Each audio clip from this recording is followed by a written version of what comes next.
Nah, sebagai IM juga harus bisa mengalokasikan kayak mengekspektasikan waktu-waktu tertentu gitu. Kira-kira sebuah task untuk fitur ini itu selesai berapa tepat di posisi ini. Misal dia butuh DevOps untuk bikin infrastruktur, kita assign ke siapa. Terus misal butuh backend atau butuh mobile, kita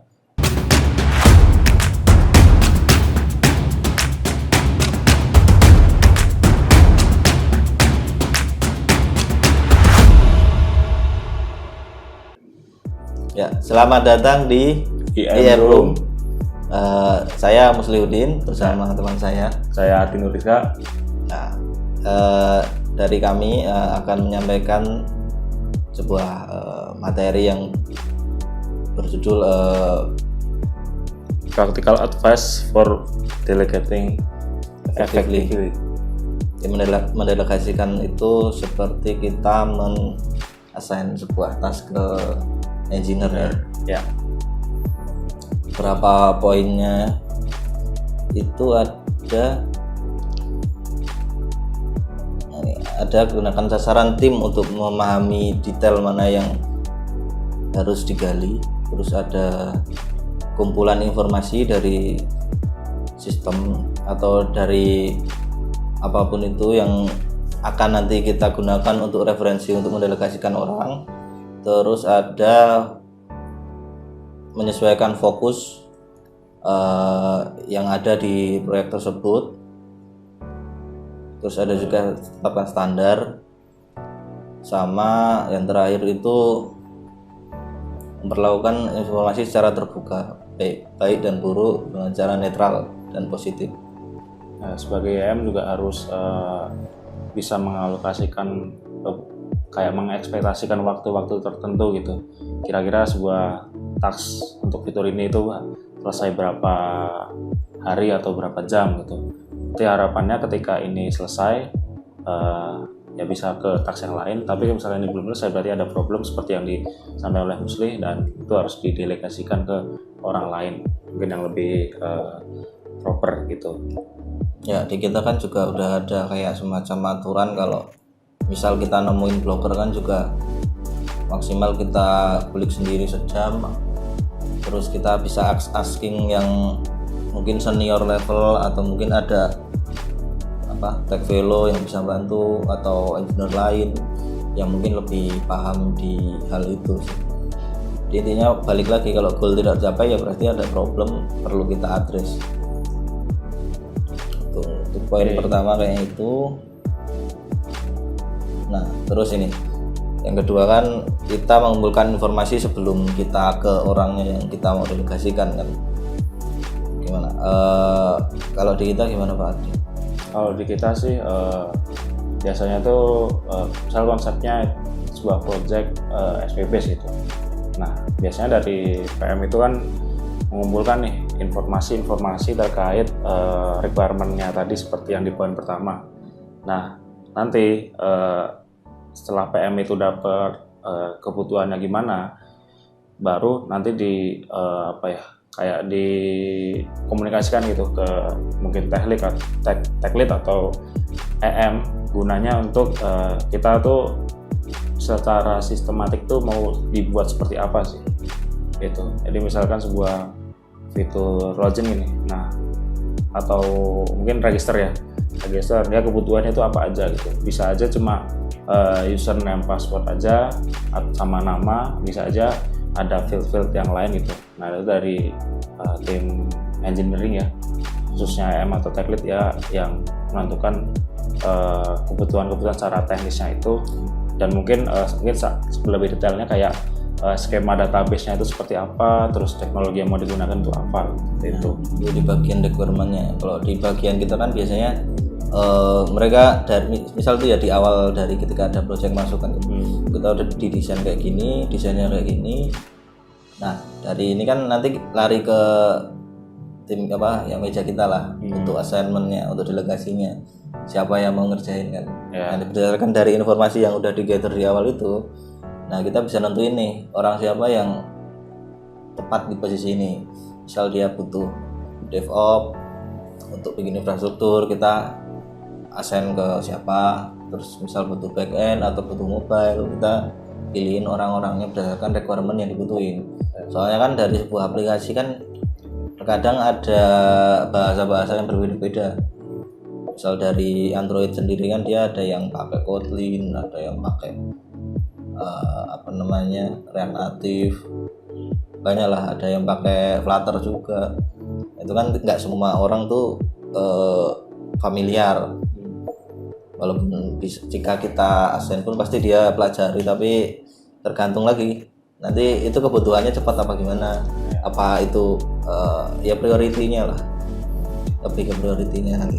Ya, tidak menutup kemungkinan juga teman-teman yang belum familiar dengan suatu bahasa gitu atau suatu stack diassign ke sebuah project yang anaknya ini belum familiar, cuman mungkin ada ekstra khusus ya dari manajer gitu buat mantau anak ini perkembangannya gimana, karena salah satu goalsnya manajer itu juga biar projectnya sukses, anaknya juga grow seperti itu. Oke, untuk poin selanjutnya tuh ya kita atur fokus ininya sih, fokus di pekerjaan berdasarkan state di project. Untuk poin selanjutnya mengatur fokus berdasarkan dengan state di project. Nah, jadi di sebuah project kan dia ada beberapa state ya, dia dari awal itu sprint planning atau grooming, terus dia ada lagi ketika penjalanannya, ada lagi yang udah dia udah hampir selesai atau udah mepet, tinggal besok lagi code freeze atau ya sudah posisi refresh atau gimana, yang penting mendekati waktu dia selesai di sprint itu. Ya di situ kan biasanya ada beberapa kendala ya, misal kayak ini tuh tasnya terlalu sulit atau gimana, kita kan juga bisa punya akses ke situ untuk kenapa. Sebenarnya kan dia di saya sendiri kan tiap tas sudah di set ya. Ya tuh satu tas itu berapa lama pengerjaannya. Ya mungkin ada beberapa engineer yang nggak sesuai waktu pengerjaannya. Itu biasanya kita address sih. Itu kenapa, apa yang bikin lama, terus itu apakah mungkin butuh bantuan orang lain yang lebih senior atau gimana sih. Mungkin lebih singkatnya itu sebagai EM harus tahu set projectnya seperti apa gitu di masing-masing engineer ya. Harapannya nanti misalkan tadi yang seperti dikatakan Muslih, untuk timelinenya kira-kira mau mepet rilis nih. Nah kita fokusin pastikan bahwa project ini tuh nggak ada masalah gitu. Kalau ada masalah, bagaimanapun caranya kita harus solve kendalanya itu. Oke, untuk poin selanjutnya kita menstandarkan kode konvensi standar code dan dia penjalanannya. Jadi kan di tiap project kan kita pasti ada technical lead, entah itu dari klien atau itu dari kita sendiri. Di Refactory sendiri kan juga sebenarnya udah ada ada sebuah divisi yang dia membuat standar kerja. Oke, good. Ya.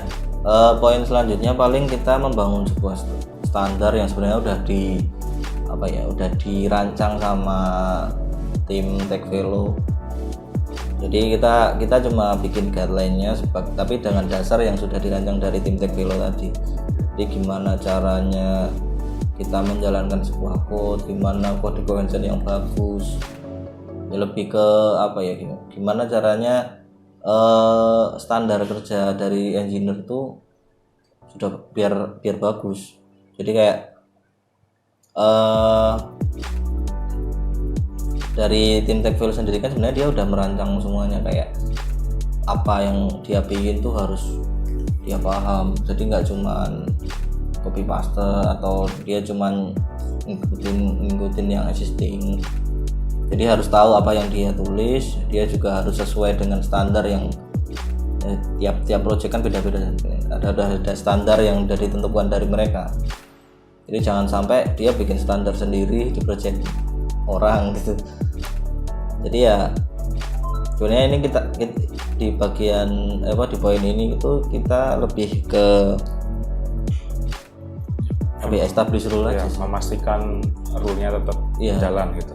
Jadi kan udah ada standarnya, kita mastiin dari engineer itu udah sesuai standar itu belum. Lanjut untuk poin selanjutnya, Last point gitu. Treat the open sharing gimana kita menanggapi sharing sebuah informasi, baik informasi yang baik sama buruk atau positif atau negatif. Ya, tujuannya itu biar kenapa informasinya itu harus terbuka, mau itu informasinya baik, buruk atau mungkin netral ya. Nah, tujuannya ya biar mungkin kalau ada blocker gitu bisa terselesaikan, nggak stuck di suatu proses gitu. Harapannya kan tujuannya EM ini salah satunya ya mensukseskan sebuah project gitu. Nah, beberapa kan mungkin ada teman-teman engineer yang sebenarnya itu dia stuck, cuma dia nggak reach out ke atasannya atau ke teman-temannya, jadi kayak dia tuh malah pusing sendiri. Jadi malah blockernya tuh dia tidak komunikasi ke yang lain, jadi kayak dia cuman nyari-nyari sendiri sampai dia ibaratnya buang-buang waktu sendiri untuk hal yang sebenarnya dia bisa tinggal tanya sama teman-temannya atau atasannya atau teknik di situ, itu bisa langsung solve.